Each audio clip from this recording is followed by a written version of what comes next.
Bonjour, everyone. Bonjour out there in Radio Land. My name is Paul K. Lemire.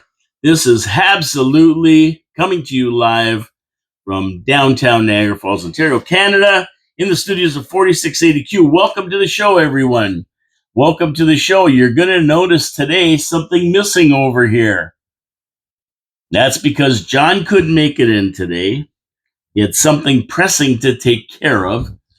So I am here and I am going to do the show solo on my own. And you know what? I don't know if I've ever did this before. I mean, I do shows every day of the week, of course, Your City, Your Voice. The other day is 5 days of the week, 4 days of the week. But I don't think I've ever sat in here by myself doing Habsolutely. So here we go.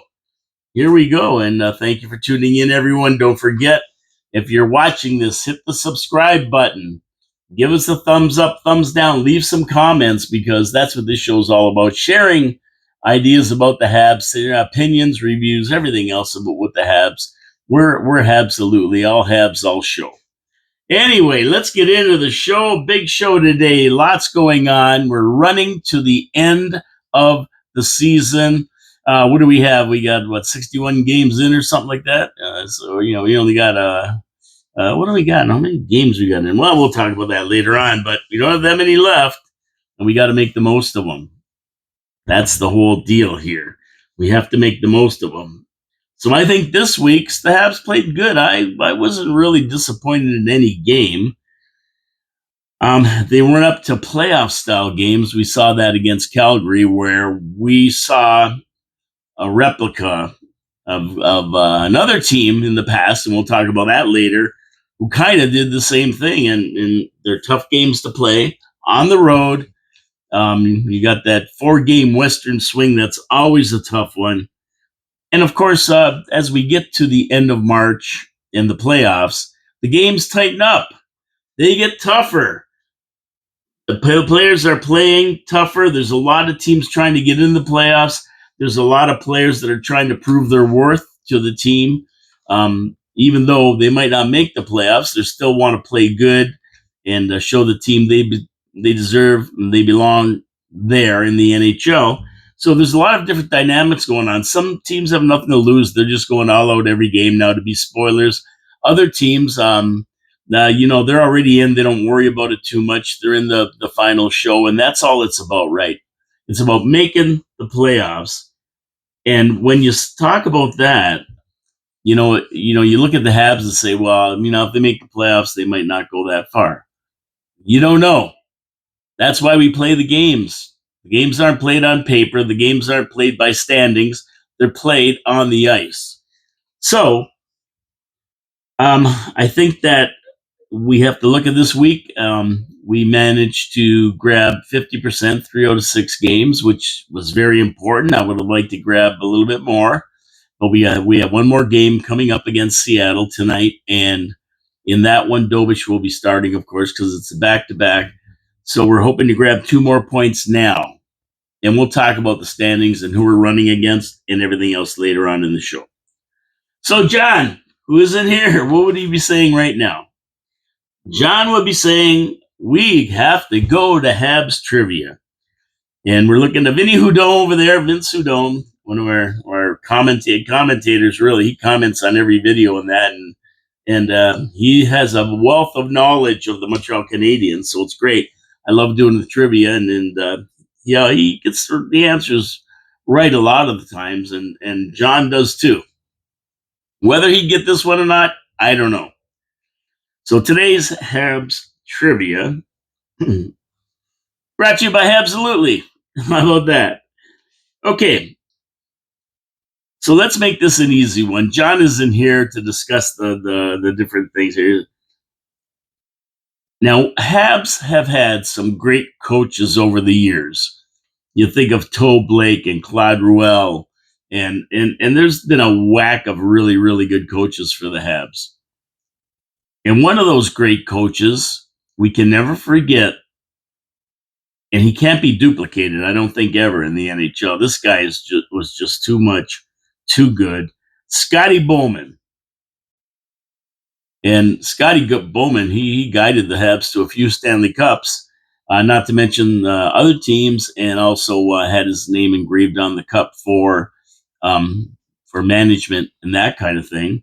But here's the question: what was Scotty Bowman's real first name?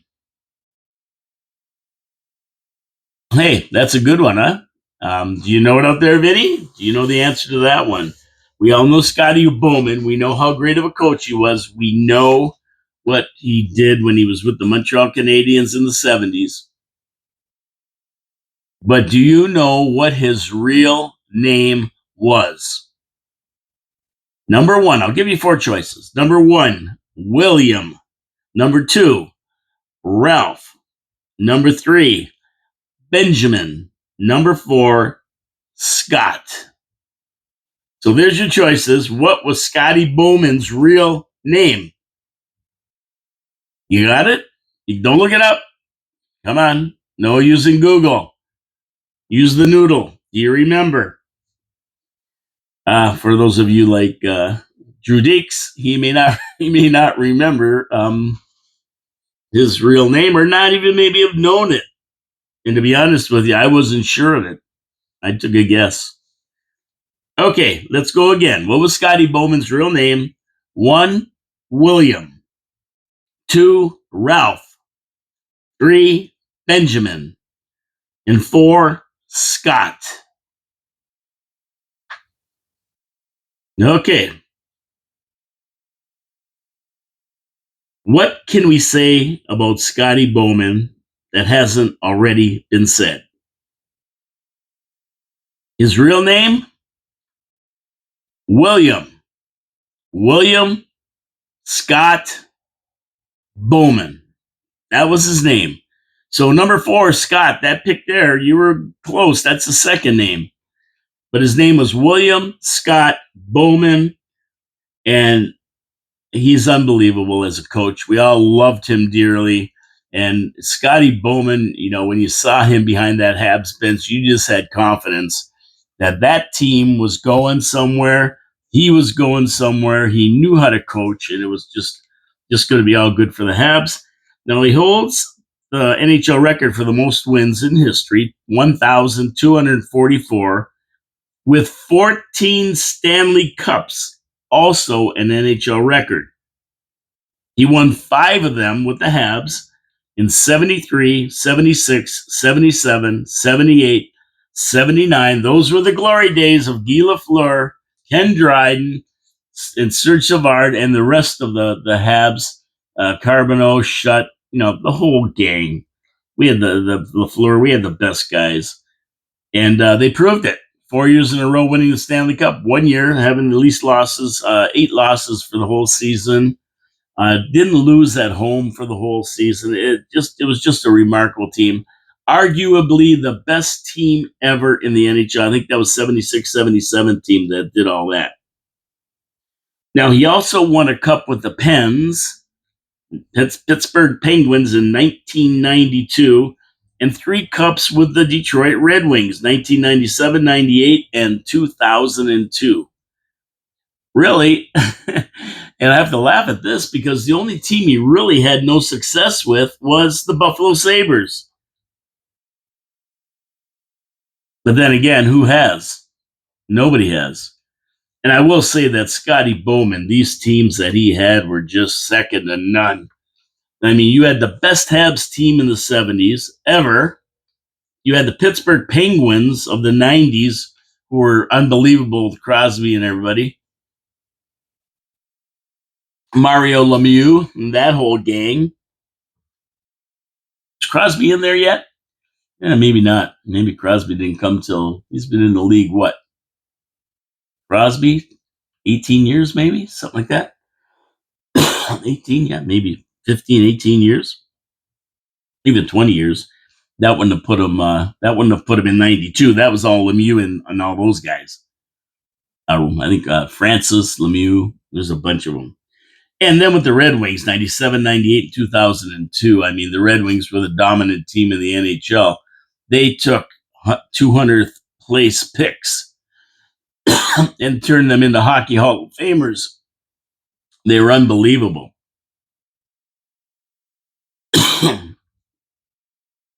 He won 2 Jack Adams trophies, and with the Habs in 77-76 won a record 60 games. I think he only played 72 games then. His 8 losses in that 76-77 record are a modern-day record for the fewest defeats in a season, before the days of ties and overtime, of course. Overtime was brought into the league in 1983-84 season to settle games, so there's teams getting wins, but Scotty didn't have that. Scotty didn't have it. Play to a tie, you play to a tie.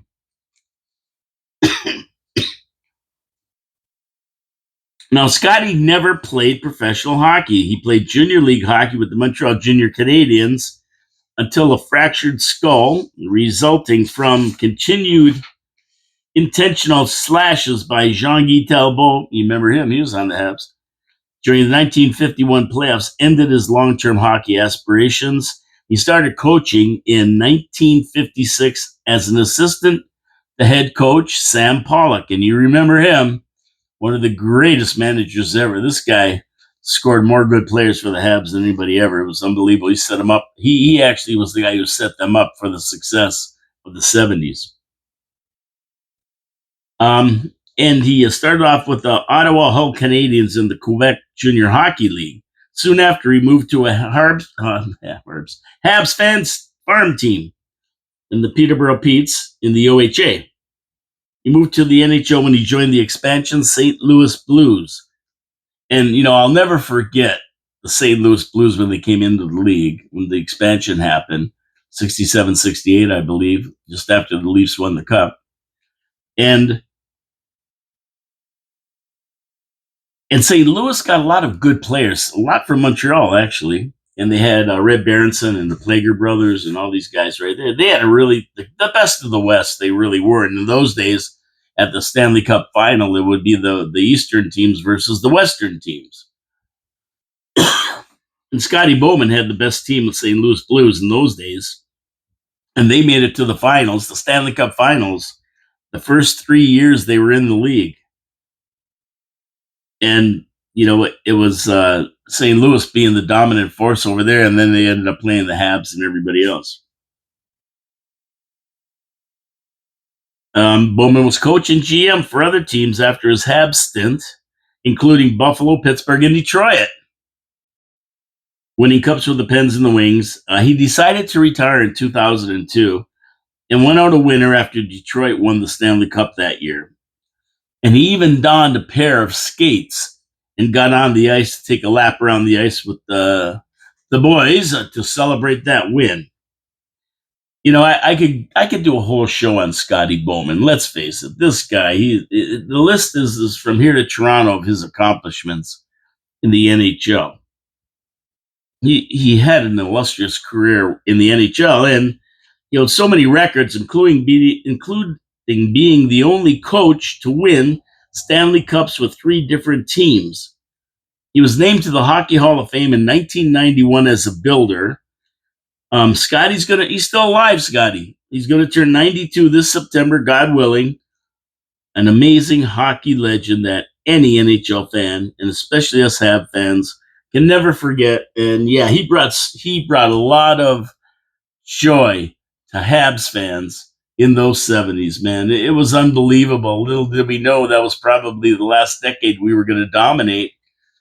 And we were going to have spotty Stanley Cup runs after that, winning in 86, winning in 93. And then 93 was the last time not only the Habs won it, but a Canadian team won the Stanley Cup. That's the year that Montreal won it. Next year, Bettman took over.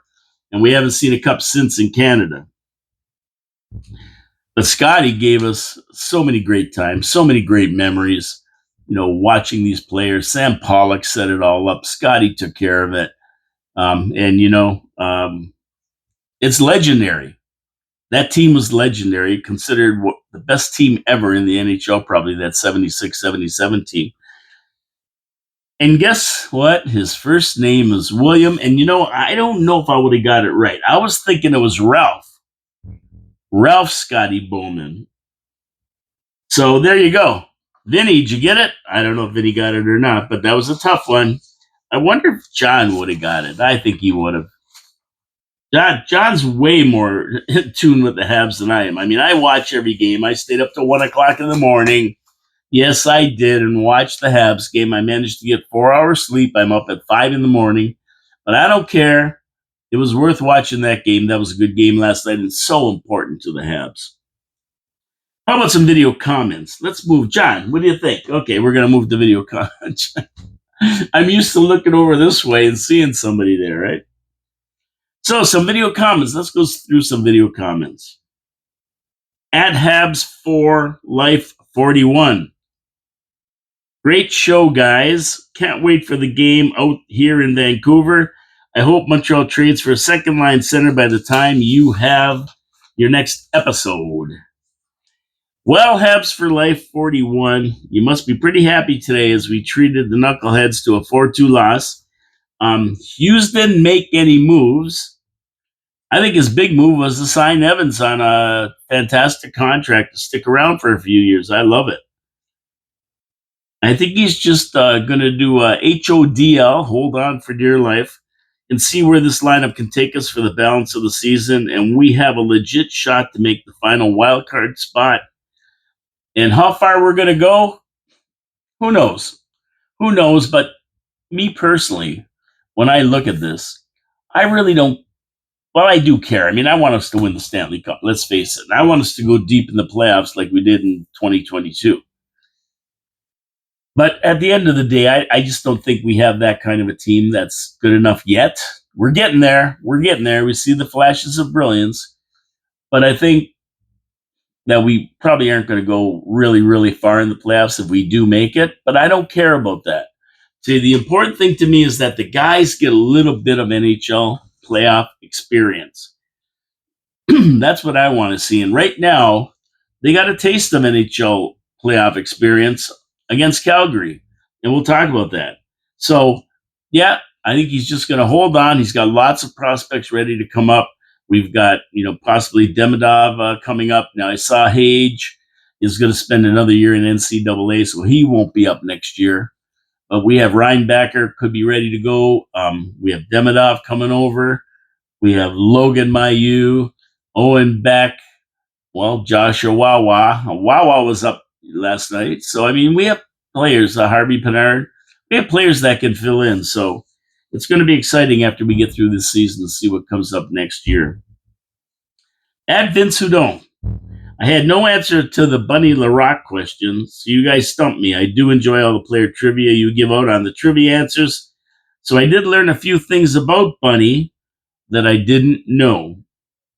Thanks, guys. And, that's true, Vinny. That's true. I go through these things myself, and I've been through watching the Habs since the late 50s. And I saw Rocket play, and I saw them win Stanley Cups in the late 50s. And so much of those great memories are kind of lost, and you lose it in 60 years of hockey. And to be able to sit on this show and do Habs trivia and then go back and remember guys like Bunny LaRock, who stood up for Dryden when Dryden had a little dispute and then went to take his law exam, and he held the fort for that year. And backing up Dryden those glory years from 76 to 79. Bunny LaRock played a big part of Montreal, and you forget all about guys like that, the Charlie Hodges and Bunny LaRocks and Rogatien Vachon. These guys who were so great with Montreal, you put them in the back of your mind, but this kind of brings them forward. So, yeah, Vinny, I'm glad. There's some great memories, and I love talking about them. And, of course, John, he remembers every detail. I watched the games, but John watched the games. He watched it with a different perspective on the game than I did, especially when it comes to goaltending, because that was what he played. So, yeah, thanks, Vinny. We appreciate the comments, and we appreciate any comment from anyone. Now, at Claude LeMay 3912 said, what happened to the Sherwood Sticks? Now, we were talking about sticks, and we were talking about this tariff situation. and the tariffs that are going to go on different things. And my thoughts were, the increased prices for equipment and sticks, especially being made in different places. So we were talking about hockey sticks of the old days, we couldn't, we were talking about Bauer and CCM and Coho sticks and everything else. We forgot Sherwood. That's a great question at Claude LeMay. And we forgot all about them. But back in the day, Sherwood was right up there with CCM and any other big name for sticks out there. They were out of Sherbrooke, Quebec. They were front and center on the ice and at every sports shop in Canada. How we forgot about them, I don't know. That was a big name. We talked about Victoriaville and everything else.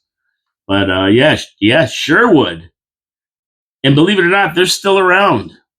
And they make the newer style graphite sticks as well as wooden sticks. Sherwood moved most of its production to Asia in 2011. And they don't make too much more here in Canada anymore. I wish the NHL, how golfers, their equipment has to be so. Like their clubs have to be this and that and the grooves. And, they're very particular about the sticks they use in golf. Right? I wish they'd move back to wooden sticks. I hate these graphite sticks. They break at the worst times, and they break. I mean, can you imagine if they moved back to wooden sticks? You wouldn't have these 110-mile-an-hour slap shots, and the goalie wouldn't need as much equipment, so they could make the goalie equipment smaller, which would mean that the goals per game would probably go up. They wouldn't need to be the size of one of these transformers or something to be able to play goal.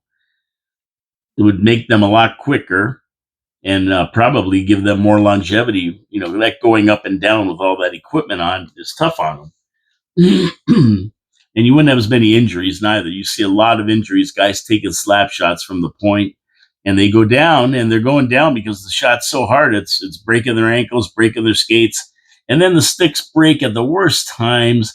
And these little touches on the stick are called slashing because the stick breaks. Well, that didn't happen with wooden sticks. And I wish they would say no more graphite. We have to go back to wood, and you would see how this game would change.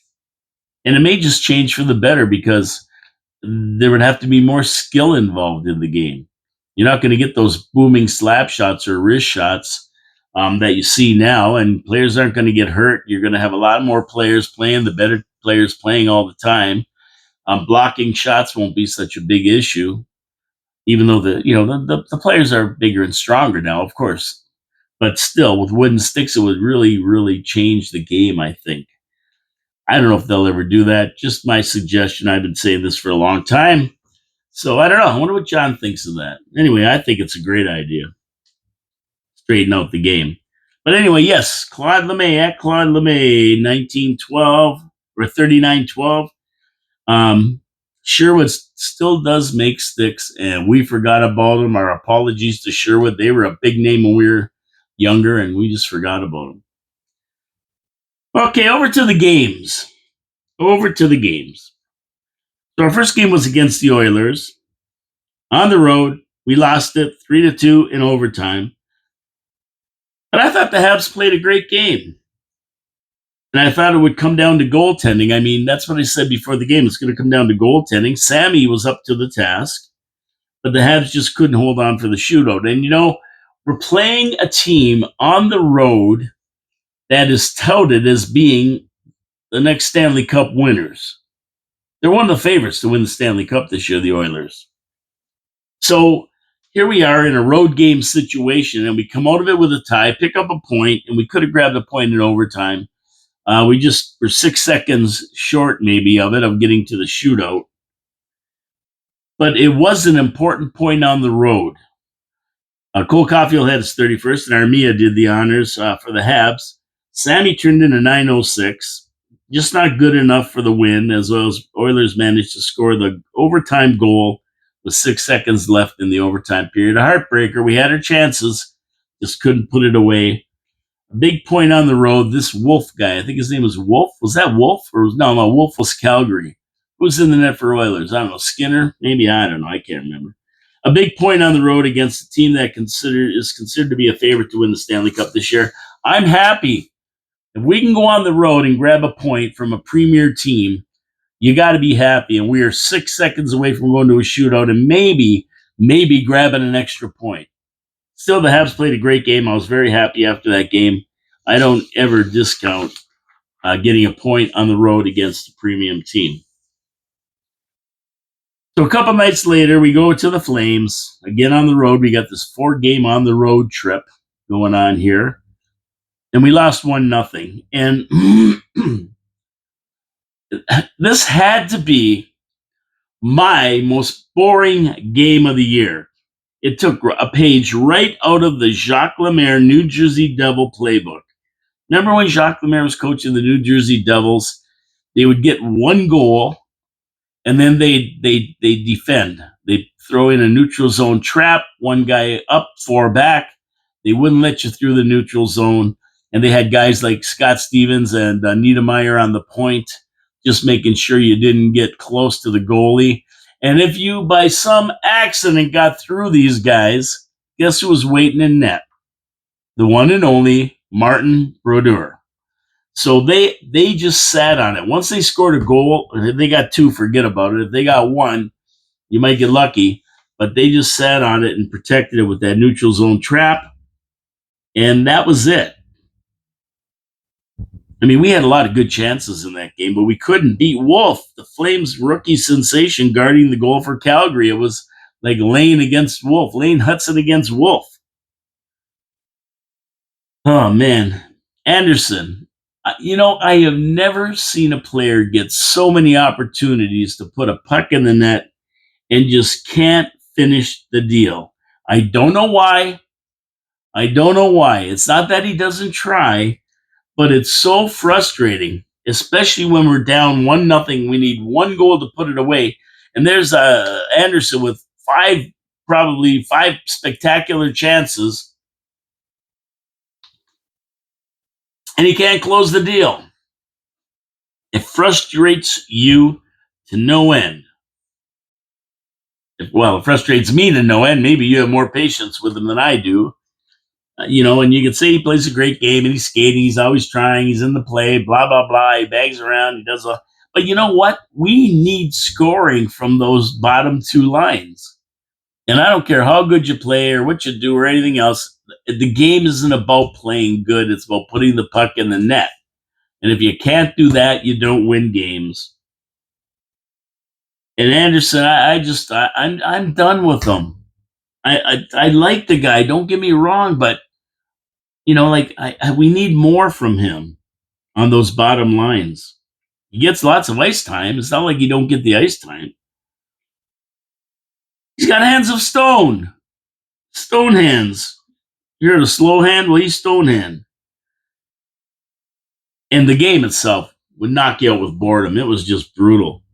I mean, Dobis, he managed 958 in net. He played a great game.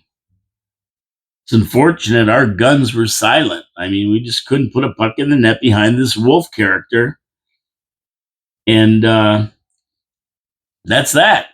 1-0 loss. Terrible loss. I mean, I would love to get a point in that game. But, bored to death is besides hard to stay awake. And I just, like Laine is starting to bother me. I don't know how you're feeling about him, but me, he's starting to bother me. Why? Because he's a wimp. Oh, I get the flu. Oh, I don't feel good. You know what? He doesn't have any flu. I don't even believe he has the flu. I think the guy's a little bit cuckoo. Ding-a-ling Laine. Yeah. I don't know what's up with the guy, but you know what? Don't resign him for sure. And if you can get rid of him before, do it. I mean, what good is he if he can't play, if he's not on the ice? What's he played, 20 games this year? Not many. And it's sad because the guy, when he is on the ice on the power play, he's an expert. But if he can't play, he's not on the ice. What good is he? Now, I mean, we're done. We can't do anything with him this year. And I certainly hope he comes back because this last push for the playoff position, we're going to need him. We're going to need him on the ice. And we're going to need him scoring goals. In that game, a 1-0 game, would have been nice to have him on the ice. You know, the guy might get a goal for you. I don't know. But I'm just so over him. I mean, I'm over him. To me, he's, you know, our best players. He's not even close. You know, unless you want to have a guy for $8 million as a power play specialist, that's up to you. But not me. I want somebody who can go out there and play every game and try, not a slacker. And he gets, you know, any little thing and he's not playing. Let's hope he's back for Seattle tonight. So then we go to meet the Knuckleheads on the road again, and we won it 4-2. Now, to me, Habs looked pretty good. Well, for 2 periods anyway. What's with this dreaded 3-0 lead? I hate, you know, when it's a 2-0 lead, I'm happy. If it was 4-0, I'd be happy. But 3-0, you get these flashbacks. The dreaded 3-0 lead. You get these flashbacks. I flashed right back to the game about a week ago or so. We had 3-0 lead, and we ended up getting 2 points in overtime. But yeah, we give up these friggin' leads. It drives me nuts. But they looked good last night. I thought they looked good. And even the third period, I mean, they got a couple of goals, but they're scoring from the blue line. I mean, these guys are taking wrist shots, and they're finding their way in the net. Jeez, I mean, holy crap, please. The heck? But the 3-0 lead doesn't seem to stand up for the Habs these days. I don't know. The first line took care of business, though. I mean, our first line, you know, you can argue they're one of the top 5 first lines in the National Hockey League right now. Right now. I mean, unbelievable. Unbelievable. Slav, Susie, and CC doing the honors. Our whole first line stepped up. And Matheson locking it down with an empty net with 17 seconds left to play. And they were all over the ice. Slav, Suzuki, and CC, they were dominating. They were everywhere. They played a really good game.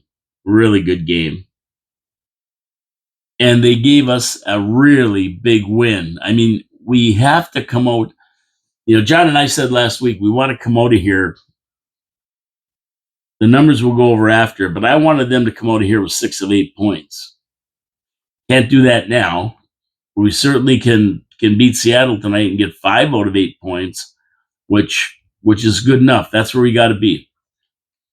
That's where we got to be. So tonight is a big game, but winning that one last night was a big game, holding on and actually winning it. We want that wild card spot. This is what we got to do. I also thought Wawa had a good game. Roy played a good game. It's good to see him back on the ice with the Habs. You know, Sammy turned in a good showing. I mean, wasn't his best game of the year. Maybe those seeing eye shots from the point get me. But good enough to win. We walked away with 2. One more game tonight, a back-to-back against Seattle. Back-to-backs are always tough. We've had a lot of them this year, I think 15. And Dobish will get the start tonight, which is fine by me. Dobish has played fantastic. I have no problem with him in the net. And I think we should beat Seattle tonight. And those 2 points will give us a little jump on everybody. We're tied, and we'll go through all the teams we're tied with then, the statistics coming up next. So we'll talk about that after. But good week for the Habs. 3 points out of a possible 6. And an important tie game on the road. I mean, that was very important. That put us at 50%. Now we can jump it up into the 60s where we need to be. So we are sitting at 31-27-6, tied with the Rangers in Boston with 68 points. We have a game in hand on the Rangers and 2 in hand on Boston, which is fantastic. Going out, we play Ottawa twice, which is one of the teams we're chasing, Bruins once, Detroit once, and strangely enough, we play the Florida Panthers 3 times in our last bunch of games here. 3 times we play them. What the heck's up with that, huh? Now, right now, Columbus, who we don't play, is running at about a 90-point pace in 82 games to retain the last wildcard spot, which means that the Habs, they're going to have to win 61% of the games they have left, which is lofty considering the win rate over the season has been 48%. But don't despair, Habs fans. Don't worry about that. Their win rate over the last 10 has been 60%. So that 61% we need is definitely within reach. We need 11 more wins to possibly seal the deal, and that could get us there. It's going to be low. It's not going to be 100 points this year. It's going to be around 90 points or so. 95. Now, where are we going to get those wins from? We need wins. We need 11 wins over the what? What do we have left? 18 games, 19 games, something like that. So we need 11 wins. Where are we going to get those wins? Well, a good start would be Seattle tonight, of course. That would be a huge one. We want to beat them and then get the heck back to the Bell Center at home. And I think Seattle's a team that we can win, we can beat. And I would say that if there's must-win games, this is probably one we want to win. We want to come out of that Western swing with 5 out of 8 points if we can. Because we're back home at the Bell Center on Saturday night, and we're in tough against the Panthers. And the Panthers have to be really, really, really PO'd after giving up a 2-0 lead in the third period and losing to Boston last night 3-2. So they're going to be fired up, and they got to play Toronto tomorrow night. Tough game against Toronto. Then they come to the Bell Center, and we have to make sure we kick their booty. So here's where I figure we're going to get 11 wins from. Seattle,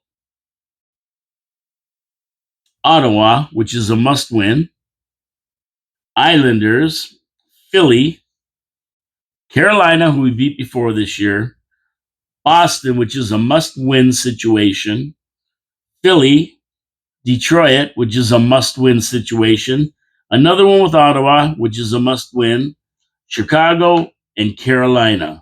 I think they're the 11 winnable games that we can win.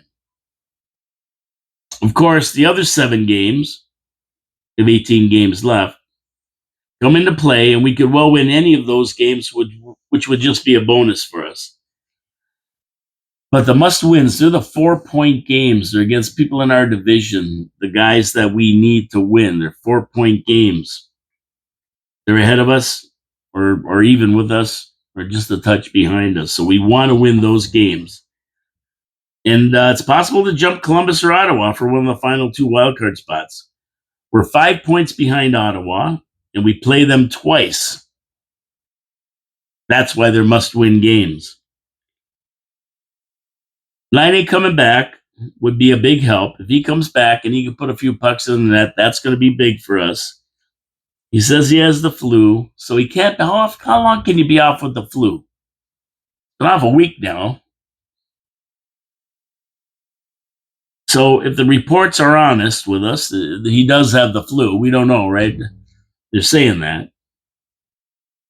Then our sputtering PP may just come back to life with him there. So we want him to come back. We do need him for the stretch run. Is he going to come back? Is he going to play good? We don't know. But we need him on the ice. We don't want him in the sick bay. We want him on the ice.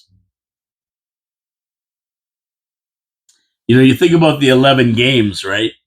And you look back at those 9 games we lost in a row there. And you just see how important were those games. We come off a big winning streak through the lucky 11. And then we have the disastrous 9 games or whatever the hell it was. It's terrible. Man, how big would even just having a couple ties in there and a win or something be right now? A lot of people around the if we don't make it bandwagon, if we don't make it, it's all right. We're rebuilding. And I have to agree with them. I mean, we don't make it, it's all right. We're rebuilding. But like I said before, I just wanted to be competing for a wild card spot this year. And we are. We are. I think we're 19th or 16th. No, 19th, I think, overall in the NHL right now. We stepped up from 25th and 28th last year. So I'm where we want to be. And this is what I expected. And I think Hughes said he expects to see an improvement this year. So this is perfect for us. Do I think Habs can go anywhere if they make the playoffs? I'm not sure about that, but once you get there, who knows, right? But like I said before, I just want them to have that experience playing in the playoffs, and that game in Calgary was a perfect example of a playoff game. Here we are locked in 1-0, we lose. And that style of play is what people play in the playoffs. And we're going to see a lot more of that coming down to the end of the season, where teams need that point. They don't want to give up that extra point. They're going to be playing tough. They're going to be playing rough. And that's what happens when you jump into the playoffs, too. The refs put their whistle away a little bit more. So we're getting a taste of it now. And it'd really be nice for our young guys on the team to get through one series to figure out what it's like in the playoffs. So that's all I'm looking for. Even if we don't get through the first round, we get 5 or 6 playoff games in. That would be awesome for the guys. Get them excited about playing in the playoffs. Let them know what it feels like, and see what kind of damage we can do. I mean, hey, they could surprise. We've seen brilliance from this team, flashes of brilliance where they played games against former Stanley Cup contenders like Tampa and Florida and Colorado. We've gotten in there and beat them. So it's there. It's there. It's coming. It's just not consistent. So if that team that won 8 or 9 games in a row and was beating all the top teams, that shows up for the playoffs and we get in, hey, we could make it through a couple rounds. We got to get there first. And now is the time we got to start winning these important games to get there. So our next 3 games, Seattle tonight, Florida, I think Saturday, and the Sens maybe on Tuesday or something like that. I think we can beat Seattle. Florida is my question mark. You never know what you're going to get with them. They could come up with a tremendous game. I mean, they are defending Stanley Cup champs. Or they could come up with a dog like they did last night against Boston. So that's a question mark. And the Sens, well, I'm not even saying whether we're going to win or lose. It's a must win. There isn't maybe we'll win, maybe we won't. No, we have to go out there and we have to say this is a game we're going to win. Once we get through those 3, then we'll talk about what's going on. I mean, if we could pick up, oh my goodness, we beat Seattle, we can beat Ottawa and have a good, maybe even a tie against Florida, go into a tie or something. That would be tremendous. Panthers, tough. And these guys are all battling each other. The Leafs and Florida are battling each other for the division lead. So they're going to be slugging it out. It's going to be a slugfest. And at the end of the day, it is what it is, right? And we'll see what they do to each other.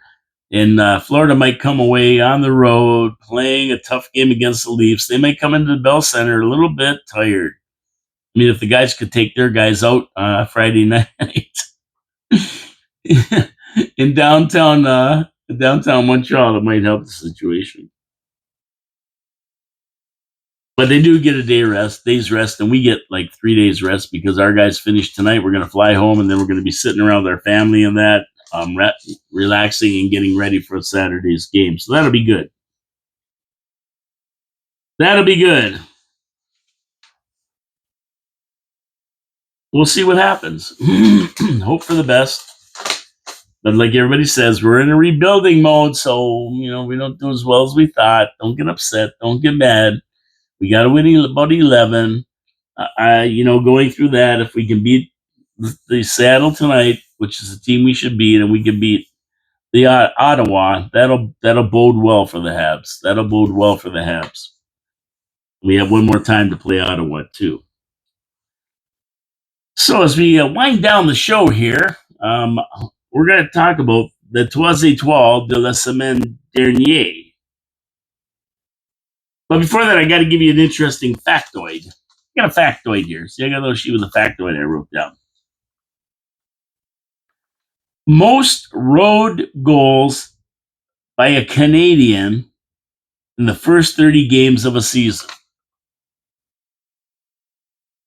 Maybe I should have had this as a trivia question, but this is a little factoid. Most road goals by a Canadian in the first 30 games of a season. So they played 30 road games. Who got the most goals in it?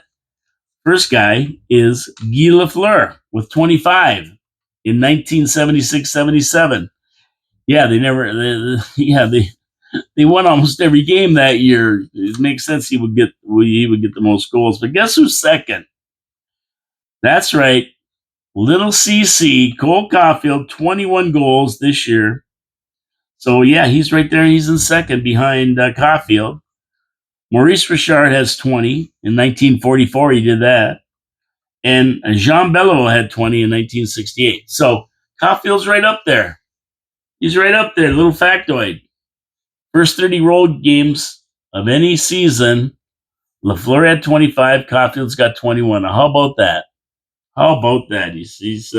I think he's going to get 40 this year. I think he's going to get 40. And for our Troisième Étoile de la semaine dernière, I have picked our first line. Number 1, Suzuki. Number 2, Caulfield. Number 3, Slafkovsky. I mean, this top line is now performing like our top line. They are meeting our expectations. And it's been all since that four-nation tournament, the four-nation face-off that I didn't watch. But ever since then, they were a little bit rested in that. They've been on a tear, our top line. They've been on a tear. What is it? We played something like 8 games since then, since that ended. We came back. Suzuki has 5 goals and 10 assists in those 8 games. Caulfield has scored 6 goals and has 3 assists in those 8 games. And Slav has 4 goals and 4 assists in those 8 games. So our top line is stepping it up. They're stepping it up at the end of the season. We saw them last night score 3 of the goals. They each had a couple assists. It was an unbelievable night. But look at these stats. 15 points in 8 games for Suzuki. Caulfield, 9 points in 8 games. And Slav, 8 points in 8 games. But Suzuki, our captain, I mean, when you look up captain in the dictionary, you see a lot of faces there, great captains over the years for the Habs. But man, oh man, if Suzuki isn't up there with the best of them, I don't know who is. We've had a lot of dogs too, a lot of bad ones. But Suzuki is one of the better ones that I've seen. He's just a great guy. He not only has the respect of the team, but he also goes out there and does it. It's easy to tell people, oh, you got to score more goals, you got to do this, you got to do that. It's harder to go out there and do it yourself and lead the way. That's what a captain does. He's a leader. He leads the way. And he's been doing it. He's been doing it. They're our top line for a reason. And they're proving why. I think Suzuki's going to be headed for a point-a-game season for sure. CC's headed for a 40-goal season. What's he got, 32 now? He's going to be sitting at 8 more goals. And what? We got, what did I say, 18 games or something like 19 games? 18 games? So I think he's going to get 8 more goals. And he might reach 40. I think he will reach 40. And Slav, now, his scoring and all that isn't is as big as the other guys. In the last 8 games it has been, he's been right up there. But what I love about Slavkovsky is he's looking like he understands his role now. After watching that Four Nations shuffle there, he came back and he said, I want to play like Tkachuk. Either one of them.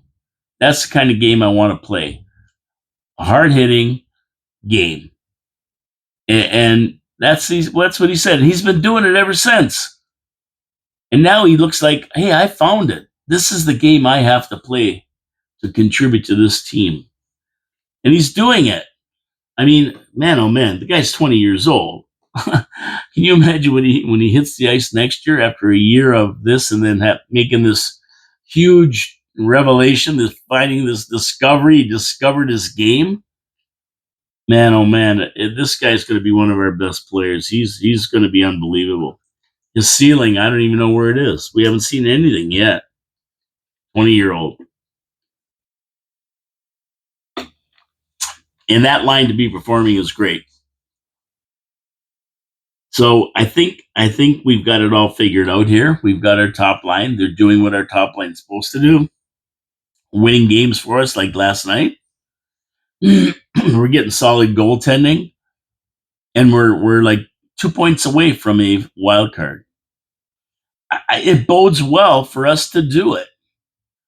We just have to buckle down, and Marty's got to get him to perform in our must-win games.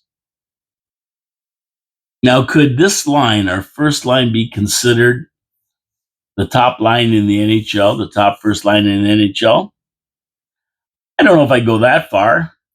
They're up there. I'd say they're in the top 5, maybe in the top 3. Right now, they're right on the money. They may be the top line right now in the last 8 games. I wouldn't doubt it. They're all getting ice time and they're all playing fantastic. So that's what we got to watch for this week.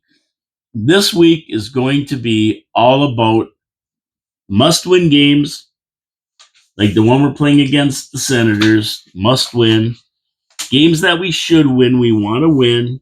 The games against Chicago, the games against Philly, all the games like that, we got to win them. We want to make sure we win those games we should win.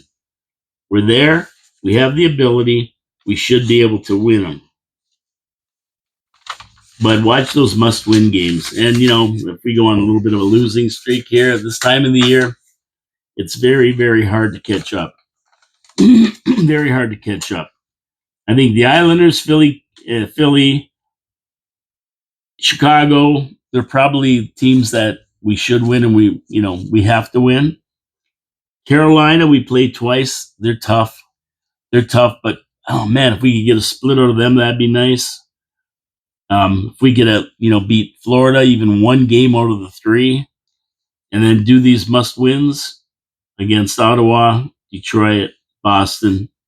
I mean, if we can win them, I think that would take us to a wild card spot. I'm looking forward to it. We're going to watch it closely and see what happens. And that's it for me today. Without John here, it's kind of a little bit of a shorter show. We're only into it about 40 minutes now, but that's fine. That's fine. I said all I have to say. My only thing is that, man, we got to get rid of Laine and Dach. Those two got to go. Not this year, of course. We're too far into it to get rid of them now. We want Laine to come back and have him perform.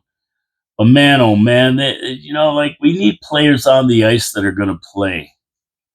And we have players that can come up and play. So, we're going to see a lot of changes. I know that Hughes held tight. He didn't make any moves. We could have used the second line center because, we can just use the second line center. Let's face it. But at the end of the day, he's going to go with what he has. He's going to be looking, and we're going to see some moves by the free agency and maybe pick up a free agent. We're going to have guys that are coming in that are going to be very good and be able to help this team. Right from Hage. Well, Hage won't be back this year. Fowler, Demidov. So, don't worry. See how far we get. If we don't make it, don't get upset. just think next year we're going to be just that much better, have that much more experience. And a lot of the games that maybe we should have won this year, especially in that little bit of a losing streak, we're going to pick up a few more of those, and that makes a heck of a difference in what's going to happen in the standings and at the end of next year. So hang tight. Don't get disappointed. We've had a hell of a year so far. We're battling it out for a wild card spot, which a lot of people never thought we were going to do. I was hoping for it. And even by Christmas, I was disappointed. I mean, I said we had to play 500 hockey by December 1st, and we weren't. But then we went on that winning streak, and here we are now. We have a shot. We're in there. The games are going to be exciting. Montreal's got to buckle down to hockey and really come out playing good. Everybody's got to contribute. Hopefully, Laine comes back and he can contribute, even if it's just for the power play, and we can make this thing happen. And I'll be the happiest guy in the universe if on April the 11th or whenever this season ends, Montreal is one of the teams that are be going into the playoffs and doing a little bit of a dance. I love it. My name is Paul K. Lemire. This is Absolutely. My partner John Filion isn't here today. We'll see if he's going to be back next week. Hopefully he is. I was trying to get my other high school buddy Jack White in, but Jack, our other buddy, is in Costa Rica. He's not coming back to the 19th, so he won't be here next week for sure. So we'll see what happens. Hope you enjoyed the show. Subscribe, comments, thumbs up, thumbs down, whatever you like. Just get involved. Subscribe. It costs nothing. Come on. The more subscriptions we get, the more it's out there in the algorithm in YouTube, and the more views we're going to get, and the more people are going to get involved. And it's a lot of fun when you have a lot of people involved. Have a great day, everybody. God bless you all. We'll talk to you next week on Habsolutely. Have a great week, and go, Habs, go. That's what we're looking for. Au revoir, mon ami.